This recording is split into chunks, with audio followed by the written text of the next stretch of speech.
Halo guys, so welcome back ya di channel Mr. Trade-in. Untuk hari ini ISG Daily di tanggal 4 April 2023 di hari Selasa teman-teman. Dan sebelum saya mulai, teman-teman juga pastikan udah klik tombol subscribe ya. Dan juga jangan lupa untuk follow Instagram channel ini yaitu di @mrtrade-in. Oke, langsung aja hari ini kita update market. Hari ini penutupannya berhasil kembali mempertahankan level 6.800 ya teman-teman. Hari ini penguatan 0,09%, tipis ya, di level 6.833. Cuman di sini kalau teman-teman ada yang ikutin market hari ini cukup menarik ya.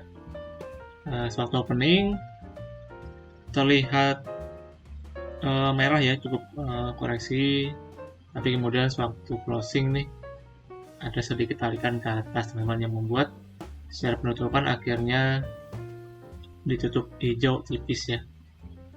Oke, kemudian hari ini kita coba lihat banking. Bank BCA hari ini minus 0,8% di 8.775. Bank Mandiri hari ini stock split teman-teman ya. Jadi rasionya kan 1:2. Jadi harga kemarin itu dibagi 2 teman-teman. Jadi harga hari ini openingnya itu di 5.250 ya. Kemudian closingannya 5.200. Minus 0,95%. Kemudian Bank BNI hari ini netral lagi 9350. Bank BRI hari ini menguat tipis 0,42% di 4.820. Kemudian secara sektoral hari ini kita lihat cukup bervariasi juga ya. Ada juga yang merah dan juga yang hijau. Yang cukup menguat hari ini dari sektor energi teman-teman, khususnya emiten sektor batubara dan juga sektor minyak ya. Apalagi kita tahu untuk minyak belakangan ini juga sempat mengalami kenaikan signifikan teman-teman. Jadi sektor energi yang cukup menguat hari ini, sedangkan sisanya cenderung nggak terlalu bergerak banyak teman-teman ya. Kemudian untuk kurs rupiah hari ini per video ini dibuat teman-teman bisa kembali perkasa ya, menguat lagi 14.895-an kurang lebih. Jadi so far so good untuk rupiah kita. Dan langsung kita coba lihat untuk teknikal ya hari ini secara candle teman-teman. Hari ini menarik ya, tadi yang sempat saya bilang swap opening sempat menyentuh ke 6.780-an nih. Saya pikir hari ini di breakdown ya, support di 6.800, tapi ternyata suatu closingan nih kembali dari ke atas teman-teman ya. Jadi so far masih berhasil mempertahankan level 6.800 sebagai supportnya nih. Jadi kurang lebih untuk pergerakan sementara ini masih cenderung sideways aja ya untuk indeks kita teman-teman. Kemudian secara time kecil juga kita lihat hari ini sewaktu opening yang kemarin saya bilang dia membentuk rounding teman-teman. Kemudian dia mengetes ke level 6.860 ya kurang lebih. Kemudian langsung dibanting teman-teman tadi ya. Waktu tadi pagi sesi pertama sempat menyentuh 6.780-an, tapi kemudian kembali berhasil bertahan ya. Dan akhirnya konsolidasi dan penutupan membuat gap ke atas teman-teman. Jadi besok masih ada potensi untuk menutup gap ya di 6.810-an nih. Jadi overall masih cenderung konsolidasi untuk ISG kita.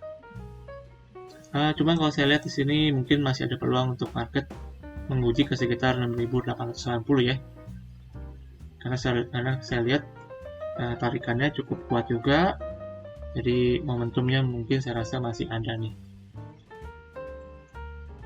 Oke, lanjut. Untuk hari ini saya akan bahas untuk 2 emiten teman-teman ya.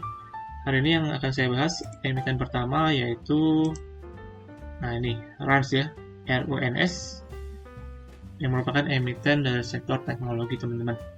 Yang dimana untuk RANS ini dari segi kinerja keuangan ya, dari laporan keuangannya cukup bagus. Kita coba cek.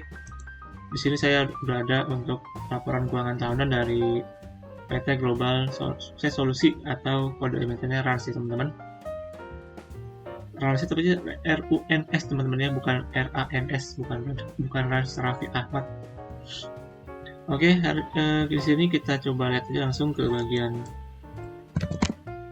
pendapatan ya. Untuk pendapatannya sendiri, nah di sini teman-teman. Untuk pendapatan dari Rans ini di tahun 2022 sebesar 31 miliar. Di tahun 2021 4,9 miliar. Jadi secara year to year peningkatannya cukup signifikan ya teman-teman ya.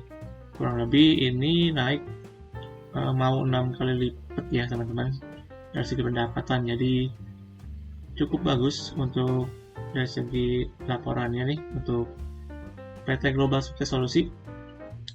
Lalu kita lihat juga untuk labanya. Untuk laba dari RANS ini saya lihat di tahun 2022 mencatat laba ya teman-teman, akhirnya sebesar 1,75 miliar. Sedangkan di tahun sebelumnya itu tercatat masih rugi teman-teman, minus 10,9 M ya. Jadi RANS ini sukses mencatatkan kembalikan ya dari rugi menjadi profit teman-teman. Jadi bisa kita lihat secara kinerja keuangan cukup bagus. Kita coba langsung cek aja ke teknikalnya. Hari ini RANS closingannya 171 ya. Mungkin saya coba akan lihat untuk trennya dulu. Secara tren jangka panjangnya sih kalau saya lihat di sini setelah dia koreksi ya teman-teman dari tahun 2021, sekarang dia masuk dalam fase konsolidasi nih. Di sini terlihat ya. Sementara RANS masih berada dalam area kotak yang saya warnai ini. Area kotak ungu ini merupakan area konsolidasi untuk emiten ini ya. Jadi cukup lebar di sekitar 135 sampai dengan 260-an teman-teman. Tapi di sini menariknya untuk RANS ini dia nggak membuat low yang lebih rendah, teman-teman. Jadi dia sukses mempertahankan support ya di sekitar 135-an nih. Kurang lebih 3 kali ya dia mempertahankan supportnya. Jadi menurut saya sih mungkin misalkan dia nggak jebol, sementara akan kembali untuk ke atas teman-teman, menguji resist ya, karena kan masih dalam area konsolidasinya nih. Kemudian untuk resistnya sendiri yang dekat ada di sekitar 190-an ya untuk resist dekatnya. Kalau misalkan ini berhasil ditembus, nextnya bisa ke sekitar 220-an teman-teman. Lalu untuk resist jauhnya itu di sekitar 290-an yang merupakan juga area high ya, area resisten dari proses konsolidasinya nih. Misalkan dia bisa melaju ke atas 260-an, maka saya bisa bilang dia dalam proses untuk reversal ya, dari bearish ke bullish teman-teman. Sementara untuk supportnya sendiri di sini saya lihat dari time frame daily ada di sekitar 165 ya. Ini untuk support sementara dari RANS. Mungkin nextnya yang terdekat juga ada di sekitar 150-an ya teman-teman di sini untuk supportnya. Lalu untuk support jauhnya cukup penting yaitu di sekitar 135. Jadi sementara RANS ini mungkin akan bergerak dalam area yang tadi saya sebutkan ya, di area konsolidasinya. Cuman emang emiten ini tergolong tipis teman-teman, jadi kurang liquid ya di pasar reguler kita. Oke, itu untuk RANS ya teman-teman yang pertama. Lalu yang kedua teman-teman yang akan saya bahas hari ini emitennya yaitu dari emiten properti ya, yaitu Lippo Karawaci nih dengan RKR kodenya, yang dimana pengendalinya itu menambah kepemilikan teman-teman. Kita coba baca ya untuk beritanya. Di sini entitas pengendali PT Lippo Karawaci yakni PT Inti Anugrah Pratama menambah porsi kepemilikan saham LPKR dalam jumlah signifikan. Dalam keterbukaan informasi Selasa hari ini ya, IAP memborong kurang lebih 564 juta lembar saham untuk teman-teman, seharga Rp141 nih, yang dilakukan di tanggal 29 Maret 2023 dengan tujuan yaitu investasi. Mengacu kepada harga tersebut, maka IAP diperkirakan memakan dana sebanyak 79,59 miliar ya. Dan dari pembelian tersebut, kepemilikannya pertama teman-teman dari semula itu 24,8% menjadi 25,62% ya.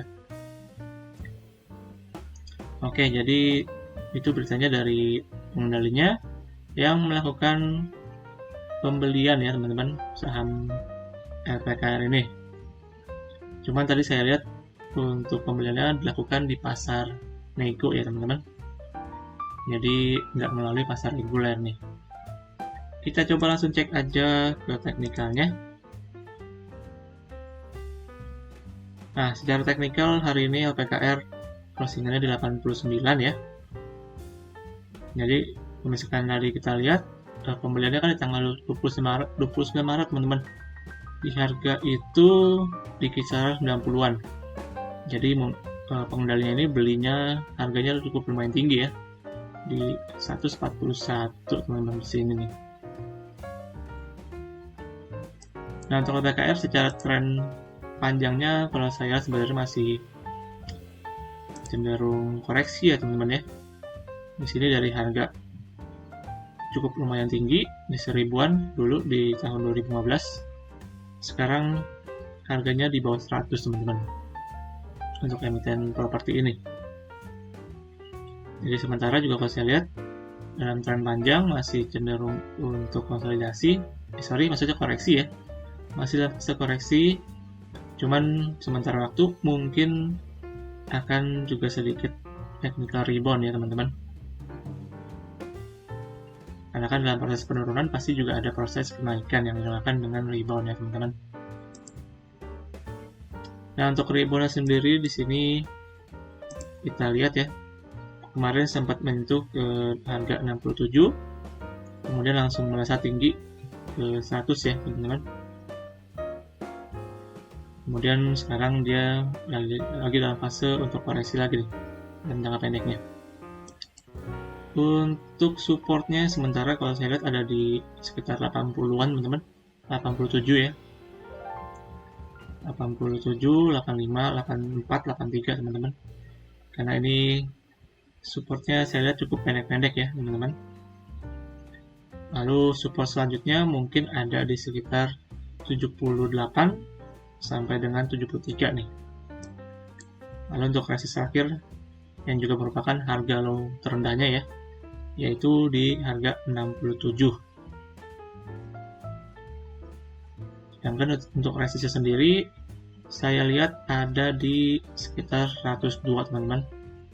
100 sampai 102 ya, ini merupakan resistnya. Nextnya itu ada di 120-an teman-teman. Ini resist yang cukup penting menurut saya, 120-an ini. Misalkan LPKR dia berhasil breakout ke atas teman-teman di atas 120, maka untuk sementara mungkin bisa terjadi untuk reversal pendek ya, secara tren jangka pendeknya untuk LPKR. Tapi kalau misalkan dia masih bentok teman-teman, maka secara tren dia masih akan kembali menguji ke bawah ya. Jadi buat teman-teman yang mungkin ada pegang saham ini, saran saya boleh coba dipertimbangkan untuk mungkin bisa dilepas aja teman-teman. Karena secara tren juga cenderung masih kurang bagus ya, masih dalam fase bearish. Cuman kalau emang teman-teman tujuan untuk investasi jangka panjang, teman-teman juga bisa lakukan penambahan teman-teman ya, beli di bawah nih.